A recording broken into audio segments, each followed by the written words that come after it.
everyone. We are going to talk quickly about some ways to modify your practice if you have wrist injuries or flare-ups or any issues that affect how your wrists feel when you're practicing yoga.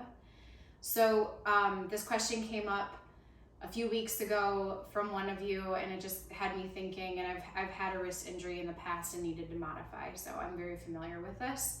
So the first thing that you can do, which actually I didn't suggest to the person who asked it, but I have done it in previous practices, is to roll your mat in a way that you have a little bit more padding. There are some cool like foam tools now that people can buy where your wrists are at a different angle, but essentially if your palms are sitting on the part of the mat that's folded with your fingers off the mat a bit and your wrists are pushing down. So for example, if I take a down dog like this, my wrists are at a different angle than they would be if they were flat. And so it's less of a pressure angle. So being on a folded surface or having one of those foam things that has the wrist sort of like this. So that is one option that I've seen students do in studios that I've taught in, and it seems to be something that people find helpful. The second thing is actually making fists.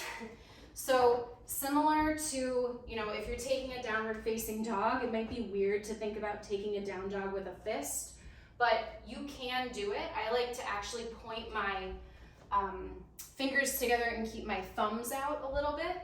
That's one way to do it. And my down dog might not be at the full angle of a down dog, but you can see that it's still pretty much looks like a down dog.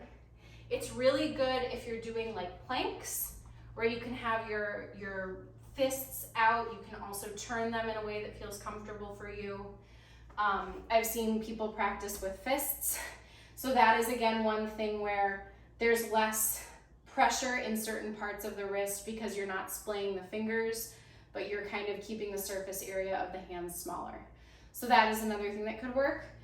A third thing that could work is taking everything from your knees. So this might be obviously harder in a downward facing dog, but for something like a Vinyasa, like a Chaturanga Dandasana, instead of being here where there's lots of pressure on the wrists, if you come down and take everything from your knees, you're going to immediately have less pressure and weight on that part of the body because your legs are going to be absorbing more of the pressure and the weight.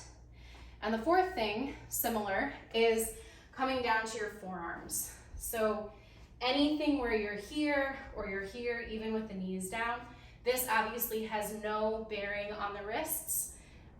There's no weight on them whatsoever. So if you're in a practice and you're trying to keep a lot of weight off of your wrists, I have seen people come down skipping a chaturanga, and they have come down to their knees, taken a step back into a low plank or with the knees down.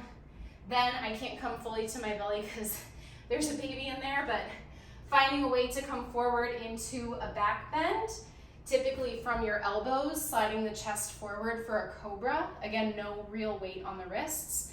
And then moving back into a downward facing dog. So those are 4 ways, each slightly different, to take some pressure off of your wrists. If you have other ways of doing that in a practice that you typically use, if you experience any wrist issues, drop it in the comments below. Thanks. See you soon.